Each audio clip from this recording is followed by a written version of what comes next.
Hello friends, welcome back to my YouTube channel. तो आज का वीडियो हमेशा की तरह बहुत ही इम्पोर्टेंट होने वाला है और ये हमारा है एनेस्थीसिया से रिलेटेड। जो भी अभी एनेस्थीसिया टेक्नीशियन ओटी टेक्नीशियन का कोर्स कर रहे हैं, ये टॉपिक उनके लिए बेहद इम्पॉर्टेंट है। तो इसको शुरू से अंत तक ध्यान से ज़रूर पढ़िए, ठीक है। तो सबसे पहले हम जानेंगे इंट्रोडक्शन टू एनेस्थेसियोलॉजी, यानी एनेस्थीसिया का इंट्रोडक्शन हम लोग पढ़ेंगे, ठीक है। तो इसको पढ़ने के लिए हम लोगों को सबसे पहले समझना होगा एनेस्थीसिया होता क्या है। तो एनेस्थीसिया क्या है कि एक तरह का स्टेट है, ऐसी स्थिति है जो कि टेम्परोरी है, कुछ समय के लिए होता है और ये कंट्रोल कर सकते हैं हम लोग। इसमें जो है जिसको हम लोग बेहोश कर रहे हैं, जैसे किसी का शरीर शून्य किया जाता है या पूरी तरह से उसे बेहोश कर दिया गया, तो वो आपके कंट्रोल में है। जो एनेस्थीसिया के डॉक्टर्स हैं वो उसे कंट्रोल करते हैं और वो टेम्प्रोरी होता है। वो बेहोश हमेशा के लिए थोड़ी ना हो गया, तब तो वो मृत हो गया समझिए, तो हमेशा के लिए बेहोश हो गया। तो ये क्या है कि कंट्रोल होता है, टेम्पररी होता है और इसमें उनका जो सेंसेशन है, सोचने की, दर्द को महसूस करने की क्षमता लॉस हो जाती है, ठीक है। वो नहीं महसूस कर सकते कुछ भी उस टाइम। तो एनेस्थीसिया जब नहीं था, जिसके जो एनेस्थीसिया है उसके बारे में कुछ इन्वेंशन नहीं हुआ था, आविष्कार नहीं किया गया था। तो पहले जब किसी को बीमारी होती थी तो वो कैसे ट्रीट किया जाता था, सर्जरी कैसे की जाती थी। तो उस टाइम में क्या था कि 5-10 लोग उस पेशेंट को, वो जो बीमार है, ठीक है, पेशेंट को एकदम जोर से पकड़ लेते हैं और फिर एक जो डॉक्टर होता है वो मान के चलिए पैर में चोट लगा है या फिर हाथ में कोई डिजीज़ हो गई है या पैर में कोई बीमारी हो गई हो, तो या फिर शरीर के किसी अंग में, तो वो वहाँ के जो डिजीज़ है वो बिना ही वहाँ के पार्ट को सुन्न किए हुए ऐसे ही काट देते थे या फिर ऐसे ही कट करके उसको निकालते थे, ठीक है। तो पहले का जो ये था बहुत ज़्यादा ही उनके लिए इतना दर्दनाक होता था। समझिए कि आप का जब थोड़ा सा हाथ कट जाता है कितना दर्द होता है। तो आप सोच सकते हैं जब उनके पैरों में कोई बीमारी और उनके पैर को काटा जा रहा है बिना ही सुन्न किए, तो उनको कितना दर्द होता होगा। तो ये पहले का समय था जिसमें बिना ही सुन्न किए किया जाता था। लेकिन एक टाइम आया जब कि एनेस्थीसिया को आविष्कार किया गया और एनेस्थीसिया को मेनली आविष्कार किया गया था ओलिवर वेंडेल हॉलमेज के द्वारा। क्या नाम है? ओलिवर वेंडेल हॉलमेज के द्वारा, ठीक है। इन्होंने एनेस्थीसिया को डिस्कवर किया था। तो वर्ल्ड एनेस्थीसिया डे सेलिब्रेट होने लगा। दुनिया भर में एनेस्थीसिया का बहुत ही बड़ा रोल है। सर्जरी तभी परफॉर्म हो पाएगी जब हम जो सर्जिकल पार्ट है उसे सुन्न कर पाएंगे या फिर पूरे शरीर को सुन्न कर पाएंगे, ठीक है। तो ये जो एनेस्थीसिया डे है वो 16 अक्टूबर 1846 को मनाया जाता है। 16 अक्टूबर 1846, ठीक है। 1846 से ये मनाना शुरू हुआ है और डेट क्या है? 16 अक्टूबर। Sir WTG Morton did first successful public demonstration of ether anaesthesia and published its work. सबसे पहले ये जो हमारे WTG मॉर्टन है, यानी जो मॉर्टन है, उन्होंने डिमॉन्स्ट्रेशन किया ईथर का, यानी कहे तो ईथर का उन्होंने आविष्कार किया, ठीक है। ईथर के बारे में उन्होंने डिमॉन्स्ट्रेट किया, देखा, जाना, उसके यूजेज को देखा, ठीक है। तो ईथर भी एक तरह का, पहले ईथर से ही तो बेहोश करके और फिर सर्जरी वगैरह किया जाता था स्टार्टिंग में। तो ईथर को किसने डिमॉन्स्ट्रेट किया? तो जो मॉर्टन है उन्होंने किया, ठीक है। फादर ऑफ एनेस्थीसिया भी कहा जाता है किसे? मॉर्टन को। WTG मॉर्टन को फादर ऑफ एनेस्थीसिया के नाम से भी जाना जाता है। ये 1 नंबर का बहुत इंपॉर्टेंट क्वेश्चन है कि फादर ऑफ एनेस्थीसिया किन्हें माना जाता है। तो WTG मॉर्टन को माना जाता है। और वर्ल्ड एनेस्थीसिया डे कब सेलिब्रेट होता है? तो 16 अक्टूबर 1846 को। अब हमारा नेक्स्ट पॉइंट आता है कि अब हम लोग एनेस्थीसिया के डेफिनेशन को समझेंगे। तो इसमें देखिए इमेज में है, दिखाया गया है कि फ़र्स्ट टाइम इतिहास में देखिए इस तरह से एनेस्थीसिया दिया गया था। और एनेस्थीसिया का तो रोल आप लोग जानते ही हैं। वर्ल्ड एनेस्थीसिया डे किस दिन सेलिब्रेट किया जाता है वो भी अभी हम लोगों ने डिस्कशन किया। अब हम लोग समझेंगे इसका डेफिनेशन एकदम बढ़िया से, ठीक है। तो एनेस्थीसिया देखिए मेनली हम लोग देखें तो वो 3 तरह के होते हैं, ठीक है। तो एनेस्थीसिया 3 तरह के होते हैं।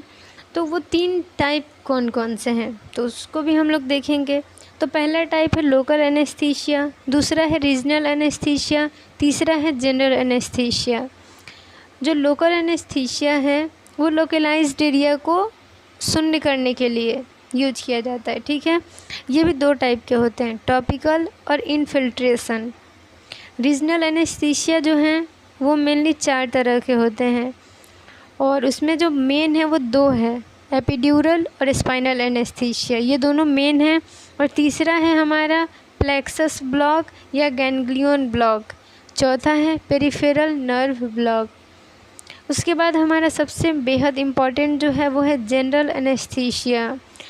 तो जनरल एनेस्थीसिया में पेशेंट को पूरी तरह से शून्य कर दिया जाता है और इसमें हमारा टॉपिकल इन्हेलेशनल एनेस्थीसिया है, बैलेंस्ड एनेस्थीसिया है और हमारा टोटल इंट्रावेनस एनेस्थीसिया है, ठीक है। तो बैलेंस्ड एनेस्थीसिया में मेनली होता क्या है तो देखिए जो बॉयल्स एपरेटस मशीन है, बॉयल्स एपरेटस मशीन जो हमारा है वो एनेस्थीसिया मशीन है। तो एनेस्थीसिया मशीन के द्वारा जो एनेस्थीसिया दिया जा रहा है, ठीक है, तो वो हमारा क्या है बैलेंस्ड एनेस्थीसिया है, जिसमें हमारा वो बॉयल्स एपरेटस मशीन इन्वॉल्व होगा, उसकी हेल्प से जो दिया जा रहा है, ठीक है। तो अब हमारा लॉस ऑफ सेंसेशन वर्ड इसमें आता है। सेंसेशन क्या, वो कुछ सोच समझ नहीं सकता, कुछ फील नहीं कर सकता, मतलब वो उसका जो सेंस है, जो सोचने समझने की क्षमता है वो कुछ समय के लिए लॉस हो जाती है, टेम्परेरी लॉस है, ठीक है। उसके बाद एनाल्जेसिया, सीडेशन, मसल रिलैक्सेशन, यानी कि इसमें हम लोग मेनली 3 जो हैं वो ट्राइड मानते हैं। पहला है एनाल्जेसिया यानी पेन किलर, दर्द ना होने के लिए दवा दी जाती है पेशेंट को। सीडेशन यानी उसे मतलब कोई भी इधर उधर का टेंशन ना हो, वो चिंता मुक्त रहे, ठीक है। वो स्ट्रेस लेगा तो उसको हाइपरटेंशन की कंडीशन यानी बीपी बढ़ जाएगी, तो बीपी बढ़ जाएगी तो सर्जरी परफॉर्म नहीं हो पाएगी अच्छे से, तो उन्हें सीडेशन दिया जाता है, हिप्नोटिक ड्रग दिया जाता है ताकि उन्हें एमनेशिया ना हो, ठीक है, यानी कि उन्हें जो है किसी तरह की टेंशन ना हो। तो एमनेशिया कंडीशन कहते हैं कि loss of memory, loss of किसी भी तरह का लॉस, यानी टेंशन ले रहा है, चिंता ले रहा है पेशेंट, डिप्रेशन में है, तो वो सब उन्हें उससे वो फ्री हो जाएंगे, ठीक है, कुछ समय के लिए। इसमें हमारा बेंजोडाइजेपाम, डाइजेपाम दिया जाता है, ठीक है। तो अब हमारा तीसरा पॉइंट आता है मसल रिलैक्सेशन, मसल को रिलैक्स कर देगा, ठीक है। तो जो बेस्ट एनाल्जेसिक है उसमें हम लोग फेंटा का नाम एकदम आगे ले सकते हैं कि फेंटा सबसे बेस्ट एनाल्जेसिक है। सीडेशन में डाइजेपाम, बेंजोडाइजेपाम, ठीक है।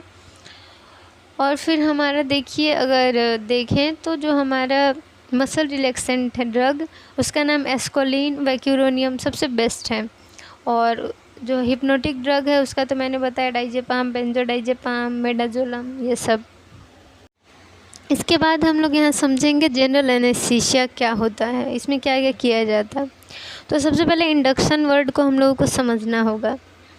Transition from awake to anaesthetised state, यानी कि देखिए पेशेंट जगा हुआ है, उससे पूरी तरह समझ में आ रहा है उसके साथ हो क्या रहा है, तो वो जो समझने की स्थिति है उस स्थिति से ना समझने की स्थिति में जब वो आ जाता है, यानी वो होश में है, होश से जब वो बेहोशी की स्थिति में आ जाता है, बेहोश हो जाता है, तो उसे इंडक्शन कहते हैं, ठीक है। इन्हेलेशनल क्या, यानी जिस ड्रग्स को इन्हेल कर रहा है वो, ठीक है, कुछ इन्हेलेशनल एजेंट भी दिए जाते हैं पेशेंट को। इंट्रावेनस यानी कुछ फ्लूइड जो है वो नसों में दी जाती है, आईवी फ्लूइड्स, ठीक है। Recovery and elimination of anaesthetic agent from blood causing return of consciousness. Recovery क्या है, यानी पेशेंट को बेहोश किया गया है तो वो टेम्पररी है, कुछ समय के लिए बेहोश किया गया या कुछ समय के लिए उस पार्ट को सुन किया गया, लेकिन बेहोशी में यानी जनरल एनेस्थीसिया के कंडीशन में पेशेंट को पूरी तरह से बेहोश कर दिया जाता है, तो उसे होश में लाना है। तो होश में लाने का जो स्टेट है उसे रिकवरी कहेंगे, वो कि उसे रिकवर किया जा रहा है उसके बेहोशी से। तो इस टाइम में जो भी एनेस्थेटिक होते हैं यानी कुछ एजेंट दिए जाते हैं जैसे प्रोपोफोल वगैरह। तो एनेस्थेटिक एजेंट जो है वो ब्लड से एलिमिनेट किए जाते हैं। लास्ट टाइम रिवर्सल ड्रग दिए जाते हैं जिसमें हमारा नियोस्टिग्मिन माना जाता है, ठीक है। तो नियोस्टिग्मिन हमारा रिवर्सल ड्रग है, वो लास्ट टाइम दिया जाता है पेशेंट को, ठीक है। तो इसमें देखिए हमारा आगे का जो वर्ड है ये है रिटर्न ऑफ कॉन्शियसनेस, यानी बेहोश है तो उसे होश में लाने के लिए उन्हें कुछ दवाइयाँ दी जाती हैं, ठीक है। उसके बाद आता है न्यूरोमस्कुलर ब्लॉकिंग ड्रग्स, यानी कुछ ऐसे ड्रग्स जो कि हमारा जो न्यूरोमस्कुलर यानी नर्व्स जो होते हैं, मसल्स जो होते हैं, वहाँ पे वो ब्लॉकेज कर देता है। Block neuromuscular transmission and cause paralysis of muscles. देखिए रिकवरी हम लोग समझ गए, इंडक्शन बेहोश करना, रिकवरी बेहोशी से होश में लाना, ठीक है। तो न्यूरोमस्कुलर ब्लॉकिंग में क्या होता है कि मसल्स को पैरालाइज कर दिया जाता है। पैरालिसिस क्या होता है, वहाँ पे ब्लड सर्कुलेशन आना बंद हो जाता है। किसी को लकवा मारता है तो क्या होता है, उसे वहाँ का पता ही नहीं चल पाता, पैर में मार दिया तो चल फिर नहीं पा रहे हैं। तो ऐसे ही ब्लॉकेज हो जाता है, न्यूरोमस्कुलर ब्लॉकेज हो जाएगा तो चलना फिरना मुश्किल हो जाएगा, ठीक है। वो लकवा एक तरह का है, ठीक है, पैरालाइज्ड हो जाता है शरीर। इसके बाद देखिए यहाँ पे ड्रग्स लगाए गए हैं, इक्विपमेंट्स लगाए गए हैं जिन्हें कि हम लोग एनेस्थीसिया इक्विपमेंट्स कह सकते हैं। यहाँ पे ड्रग्स में फेंटा वेक्यूरेनियम, प्रोपोफोल, एस्कोलिन, ग्लाइको, एट्रोपिन और जो भी हमारे ओंडासेट्रोन को एमसोट भी कहते हैं। तो बहुत सारे ड्रग्स लाइन से फिल करके सिरिंज में रखे जाते हैं, ठीक है। और यहाँ पे देखिए इक्विपमेंट में लैरिंगोस्कोप है हमारा, देखिए, और फिर एयरवे रखे गए हैं, फिर बैग वाल्व मास्क रखा गया है, टेप, ईटी ट्यूब होते हैं, स्टिलेट होते हैं, सक्सन होता है, सक्सन ट्यूब, बुजी होता है, सिरिंज होते हैं 12 ml, 10 ml, 50 ml, 10 ml, 5 ml, ठीक है। बहुत तरह के सिरिंज होंगे। PETCO2 हमारा डिटेक्टर होता है, टेप होता है, मतलब बहुत सारी ये सब, अभी तो ये कुछ ही इक्विपमेंट यहाँ दिखाए गए हैं, और भी बहुत सारे इक्विपमेंट होते हैं जो कि एनेस्थीसिया प्रोसीजर में हेल्प करते हैं, ठीक है। एनेस्थीसिया इक्विपमेंट जिन्हें कहा जाता है। अब हमारा देखिए इस तरह से एनेस्थीसिया दिया जाता है, ये जनरल एनेस्थीसिया की कंडीशन है, ठीक है। तो लैरिंगोस्कोप से ट्रैकिया का पता लगाया जाता है, वोकल कॉर्ड का, ठीक है।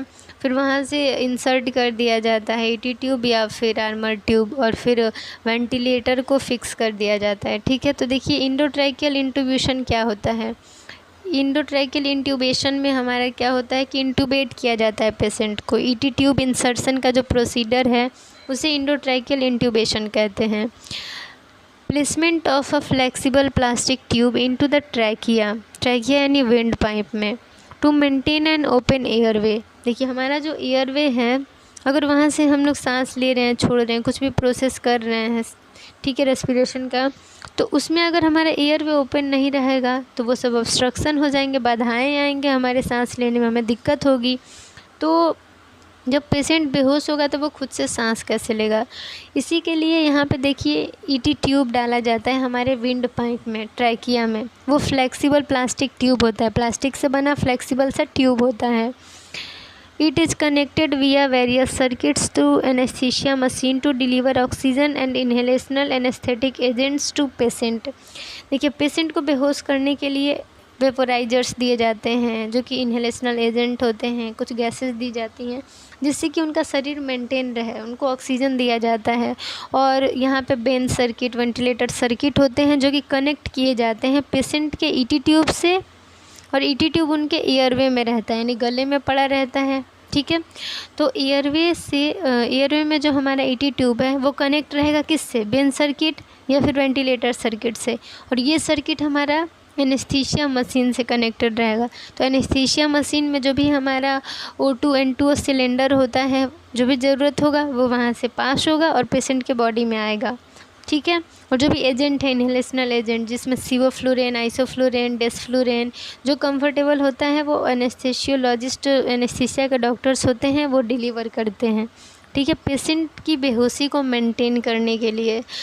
तो प्री ऑक्सीजनेट क्यों करते हैं? 3 से 5 मिनट तक प्री ऑक्सीजनेशन का प्रोसीजर चलता है, जिसमें ऑक्सीजन डिलीवर किया जाता है 3 से 5 मिनट के लिए, ताकि पेशेंट के लंग्स में ऑक्सीजन भरा रहे और उसे सांस में ज़्यादा दिक्कत ना हो। ठीक है, क्योंकि वो खुद से सांस नहीं ले पा रहा है, इसीलिए ऑक्सीजन फिल किया जाता है, ताकि ऑक्सीजन का जो नीड है अल्वियोलाई, जो हमारे लंग्स में अल्वियोलाई होते हैं, उनके नीड को पूरा कर सके। ठीक है, तो देखिए इस तरह से लैरिंगोस्कोप की मदद से ट्रैकिया देखिए यहाँ पे दिखाया गया है, हमारा ईसोफेगस है। ठीक है, तो यहाँ पे हमारा ईटी ट्यूब इंसर्ट किया गया है। लैरिंगोस्कोप में नीचे में लाइट होता है, तो लाइट से वहाँ दिख जाता है ट्रैकिया।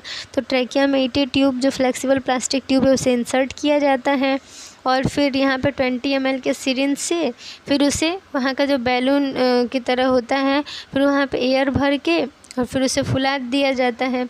तो उसे इन्फ्लेट करने यानी फुलाने का पर्पस होता है कि वो यहाँ से निकले नहीं, खींच के अगर वो वहाँ पे फिक्स हो जाता है, अगर हम लोग हवा भर देंगे तो फिक्स हो जाएगा, तो वो निकलेगा नहीं चाहे कितना भी खींचे उचे। अब हमारा नेक्स्ट है रीजनल एनेस्थीसिया, स्पाइनल और एपिड्यूरल। रीजनल एनेस्थीसिया में 2 होते हैं, स्पाइनल या एपिड्यूरल मेन। ठीक है, स्पाइनल एनेस्थीसिया कैसे दिया जाता है, इसके लिए मैंने सेपरेट वीडियो बना रखा है, स्पाइनल एनेस्थीसिया और एपिड्यूरल एनेस्थीसिया का। ठीक है, तो सेपरेट वीडियो है, अगर आपको पढ़ना हो डिटेल में तो आप पढ़ सकते हैं उन वीडियोज़ के थ्रू। तो सबसे पहले हम लोग इस वीडियो में अब इसको एक बार और डिस्कशन कर लेते हैं। ठीक है, local anaesthetic local anaesthetic is injected into SAS given with the help of spinal needle.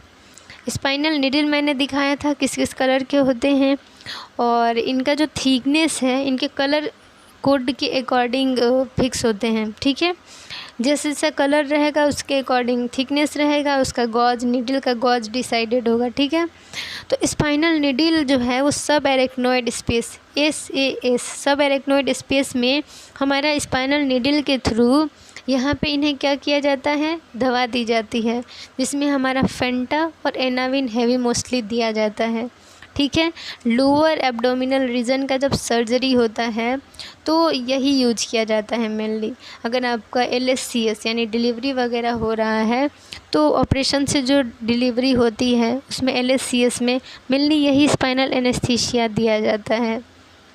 तो सबसे पहले लोकल एनेस्थीसिया यानी वहाँ के एरिया को सुन कर दिया जाता है, थोड़ा सा पीठ में थोड़ा एरिया सुन कर दिया जाएगा। फिर वहाँ मोटी नीडल होती है, थोड़ी सी लंबी नीडल होती है, तो चुभेगी, दर्द होगा, इसीलिए फिर यहाँ पे क्या किया जाता है कि लोकल एनेस्थीसिया यानी उस एरिया को थोड़ा सा सुन कर दिया जाता है, और उसके बाद वो नीडल वहाँ इंसर्ट करेंगे और फिर दवा देंगे।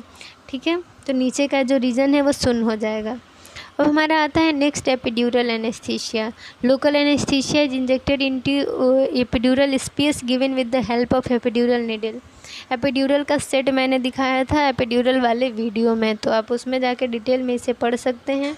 तो एपिड्यूरल एनेस्थीसिया देने के टाइम भी लोकल एनेस्थीसिया पहले दिया जाता है, ताकि वहाँ का जो एरिया है वो सुन हो जाए, क्योंकि स्पाइनल नीडल जो होती है उससे भी ज़्यादा मोटा और हार्ड होता है एपिड्यूरल नीडल। ठीक है, तो एपिड्यूरल नीडल जो है वो एपिड्यूरल स्पेस में इंसर्ट करके और फिर पूरा प्रोसेस शुरू किया जाता है और मेडिकेशन दिया जाता है। ठीक है, टोटल एसेप्सिस रिक्वायर्ड यानी कि ये सब जो प्रोसीजर है वो मेनली हमारे अंदर में, ठीक है, यानी हमारे ब्लड के कांटेक्ट में आ सकता है। CSF यानी सेरिब्रो स्पाइनल फ्लूइड के कांटेक्ट में आएगा तो इन्फेक्शन होने के चांसेस रहेंगे। CSF अगर इन्फेक्टेड हो गया तो हमारे ब्रेन में इन्फेक्शन जाएगा, ब्लड इन्फेक्टेड हो जाएगा तो हार्ट और हमारे पूरे बॉडी में इन्फेक्शन हो सकता है। तो यहाँ पे पूरी तरह से स्टेरिलाइजेशन को फॉलो करना रहता है।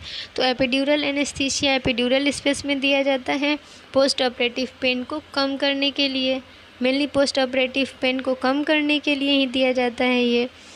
और एनेस्थीसिया को अगर कितने देर की सर्जरी है वो पता नहीं रहता है, तो इसलिए भी एपिड्यूरल लगा देते हैं ताकि उनकी जो वो अनकॉन्शियसनेस है उस किसी भी पार्ट में वो वहाँ पे मेंटेन रहे। तो जो अब हमारा स्पाइनल एनेस्थीसिया है वो सब एरेक्नोइड स्पेस यानी SAS में दिया जाता है। ठीक है, अब हमारा देखिए यहाँ पे इमेज में दिखाया गया है कि किस तरह के पोजीशन में मेनली यहाँ पे पेशेंट को बैठा दिया जाता है। आगे एक पिल्लो दे के उन्हें थोड़ा सा ऐसे झुका दिया जाता है ताकि पीठ का जो ये हमारा ये जो लेमिनार स्पेस होता है, इंटर लेमिनार स्पेस, वो अच्छे से ओपन हो सके। ठीक है, तो लेमिना मीन्स क्या, जो हमारा ये स्पाइनल कॉर्ड वर्टिब्रल कॉलम जो था तो उसी को कहा जाता है। तो उसमें वो स्पेस जो है वो क्लियर हो सके, इसीलिए ऐसे थोड़ा झुकाया जाता है। ये सिटिंग पोजीशन है। एक होता है लेटरल रिकम्बेंट पोजीशन जिसमें लेटरली लिटा देते हैं पेशेंट को। तो दो पोजीशन में हम लोग ये स्पाइनल और एपिड्यूरल एनेस्थीसिया दे सकते हैं। आप यहाँ पे इस इमेज में देख सकते हैं कि जो यहाँ पे एनेस्थीसिया के डॉक्टर हैं वो कितने अच्छे से स्टेलाइज्ड गाउन पहने हुए हैं और हाथ में स्टेलाइज्ड ग्लव्स पहने हुए हैं। और सबसे पहले देखिए उनका ड्रैपिंग यानी अच्छे से स्टेलाइज्ड एरिया वहाँ पे बनाया गया है, पेशेंट के पीठ पे कवर किया गया है और जहाँ देना है बस वहाँ का स्पेस वहाँ पे छूटा हुआ है। और ये अच्छे से बीटाडीन और सेवलन स्प्रिट बीटाडीन से वहाँ पेंटिंग हुई है, साफ़ सफाई हुई है, फिर वहाँ पे ड्रैपिंग किया गया है, स्टेलाइज्ड टॉवेल या सीट से वहाँ पे कवर कर दिया गया है। उसके बाद देखिए सबसे पहले जो वो निडल सिरिंज से वो दवा दे रहे हैं वो लोकल ही दे रहे हैं। तो ये प्रोसीजर इस तरह से एसेप्टिक वे में किया जाता है ताकि पेशेंट को इन्फेक्शन ना हो।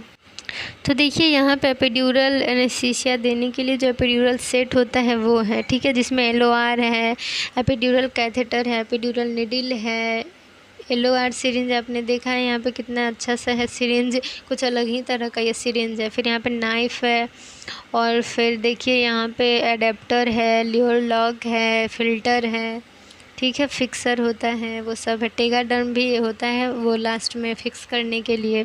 तो मेनली यही एपिड्यूरल एनेस्थीसिया का सेट है। इसके बाद देखिए यहाँ पर जो टॉपिक है हमारा वो है पेरिफेरल नर्व ब्लॉक। तो पेरिफेरल नर्व ब्लॉक में देखिए यहाँ पे क्या है कि local anaesthesia injected near specific nerve और nerve bundle to block pain sensations from that particular area of the body.